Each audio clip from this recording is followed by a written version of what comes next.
Can they do it again? That's the question that a lot of people are asking out there when it comes to the Jackson State Tigers football team. Some feel that the Tigers, it was a little fluke that they was able to get over the hump this past season and win the HBCU National Championship. There's some folks out there saying that they believe that their teams is building up to get ready and compete, and they're going to stymie the Jackson State Tigers, keeping them from getting back to that spot again in Atlanta to play for the HBCU National Championship, being able to defend their crown. Well, the reason for all of that is because of the fact that Jackson State did lose a few athletes in the transfer portal, some of them at the wide receiver position. And, when you start to size up a few things, you look at it and say, man, wait a minute, they lost some size. They lost some pretty big kids that's in the program. Well, Jackson State, I think they're playing by a code where we're only going to let y'all know what you need to know, and you'll find out what you need to find out when it's time for you to see it. And I got to be honest with you, I'm just sitting back and I'm looking at, some of the players that left. You saw Powers leave. You saw Spencer. He's moved on to do some, do other things with other programs. And, I'm sitting there like, okay, transfer portal is still open. You still got an opportunity to bring some athletes in. Let's see exactly how some things go. Because, there's a couple of other athletes, a couple of wide receivers that, was thinking about leaving and decided, I think I'm going to stay right where I'm at. And it might have been a daggone good reason why they made that decision, because I got to be real with you. This thing is getting a little bit out of control. And y'all know your favorite coach going to talk about it right after this.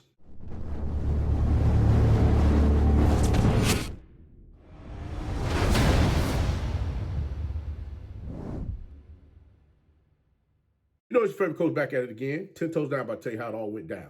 This is Tomorrow Leader Sports Network with your host, Coach Walker. If you're new to the channel, please like, share, subscribe. Hit that notification bell so you can get all upcoming videos. For all my leaders out there, welcome back. Y'all know the drill. Y'all know the routine. If you haven't done so already, please like, comment, and share these videos. And tap in the friend or two and tell them to come on in. It's nothing but positive vibes. We're just having a good time talking about HBCU sports. And don't forget, you can follow us on all social media platforms. The links are listed down below in the description. So without further ado, we're going to go ahead and get on this thing. I'm like, Coach, what you talking about, man? You always talking about Jackson State got this, Jackson State got that. Guys, let me be honest with you. I got a show that I've been saving. I'm trying to, sometimes I have to figure out, are y'all ready for this type of content that I want to throw at you guys? Because some folks get a little offended when I get to talking about certain things. Now, as I stated to you before, we got Blow the Whistle, which we talk about, everything else outside of HBCU sports. There might be something that might tie in here and there as far as with HBCU sports itself, but mainly the Blow the Whistle shows is definitely for things outside of HBCU sports. But on Tomorrow Leader Sports Network, we're going to talk about what's happening in these HBCU streets. And I got to be honest with you, looking at what some of these teams are doing right now, I know some of you are like, Coach, why haven't you spoken anything about our team? And I'm going to be real with you. There's some teams out there that are really trying to build, while other teams are just retreading tires. There's a lot of, there's a lot of flip-flopping going on where, you see a lot of different things happening. And those that are making a move and decide that they want to go somewhere different, they're not really, I don't see how they're really going to move the needle. So instead of just really getting into it, I kind of, let me back off a little bit. But I gotta be honest with you guys. When I look at what Coach T.C. Taylor and Coach O is doing, they got a plan.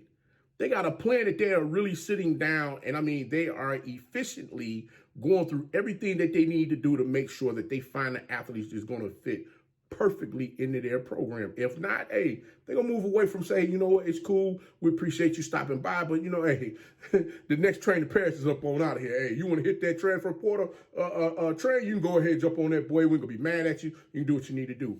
But you got to look at what they're doing from the aspect of getting playmakers into the program. And when they getting playmakers into the program that's from the city, from the neighboring areas, that's around Jackson State, where they can come in, they know about the history over there as far as with the university and whatnot, exactly what the university brings to the area. And they wanna go there and play. You gotta give it up to them. I'm just sitting here, I'm looking at the receiving room, and I'm just like, man, hold on. I say, when you look at the couple of players that left a body, you're like, man, there's some dynamic individuals that decided they wanted to bounce. But then I got to looking at this. I said, wait a minute. Whoa. let me really look at this thing. Because, I mean, you know, I'm sure many of the Tiger fans, they're sitting over there saying to themselves, say, hey, you know what?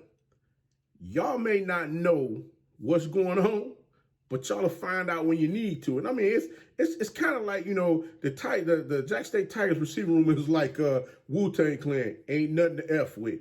And I'm sitting here looking at, you got the speed, you got the big receivers. Man, they got a receiver over there that's kind of on a big boy, big target.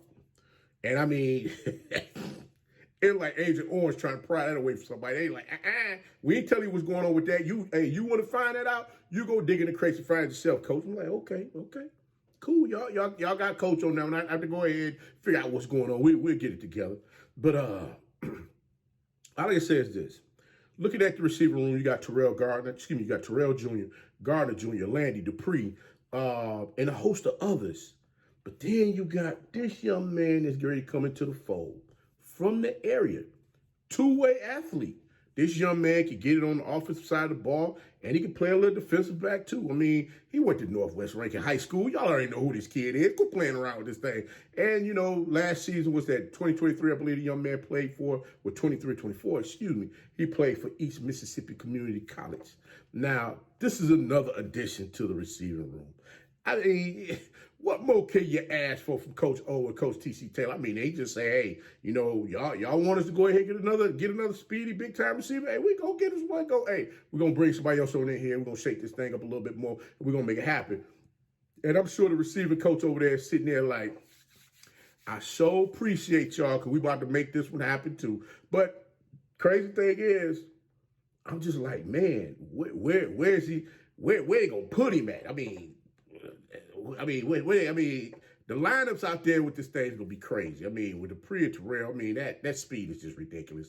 I mean, and then you got the other athletes over there that's just gonna show up and show out. I mean, what more can you ask for? But this young man played for East Mississippi Community College. Another addition, Mr. Brendan Brown is the young man that's coming into the program. He played in 6 games while over at East Mississippi Community College. He played in 6 games. 277 yards, he's averaging 46.2 per game. But you know what? I wasn't looking at the 46 per 2. I was looking at how many yards he was averaging per catch.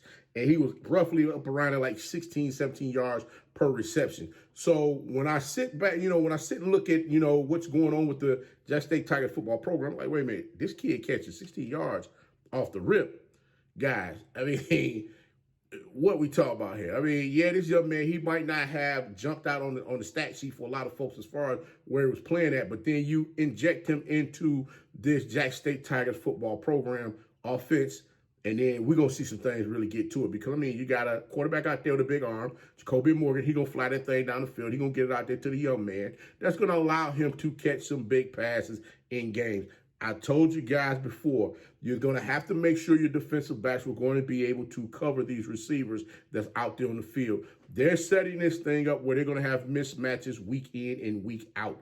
And this is going to be interesting to see how all this plays out, because now that they're getting the athletes into the program, now it's going to be up to the athletes for them to get out there and showcase the talents that everyone believes that they have and make sure they do the things that's necessary for them to do. One thing I like about Brendan Brown is the fact that he catches the ball at the highest point, which, you know, you want to see all receivers do that. But this young man is beating folks off the ball. I mean, it's almost like he's sitting there looking at, you know, how a defensive back is lined up. You know, if they lined up where they're sitting a little too far up, you know, on their toes, or they sitting a little too far back on their heels, and he's just hitting them. But, you know, he's just hitting that route. He's just routing them up and doing his thing. That's what you want to see with your wide receivers out there on the field. You want to see them get out there, route up some folks, get themselves open on the field for them to catch passes and make some things happen for your team.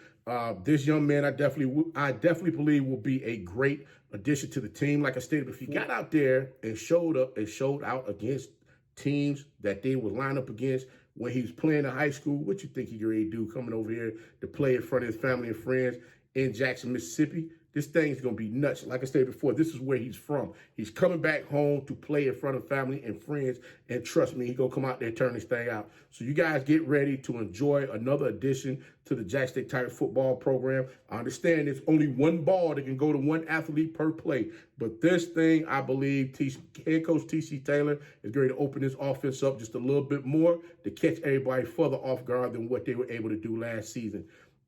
Remember, if Jackson State was averaging 30-plus yards, excuse me, not 30-plus yards per game, but if they were averaging 30-plus points per game last season, I think head coach T.C. Taylor might be looking to do the same thing, if not surpass that this upcoming season. So y'all get ready to tap in and see exactly what those Jackson State Tigers can do out there on the field. Hey, your favorite coach is going to go ahead and get up on out this thing. Congratulations to Brendan Brown on deciding to take his talents, continue his football career with the Jackson State Tigers football program. But guys, coach going to go ahead and get up on out this thing. But until next time, be the one and lead.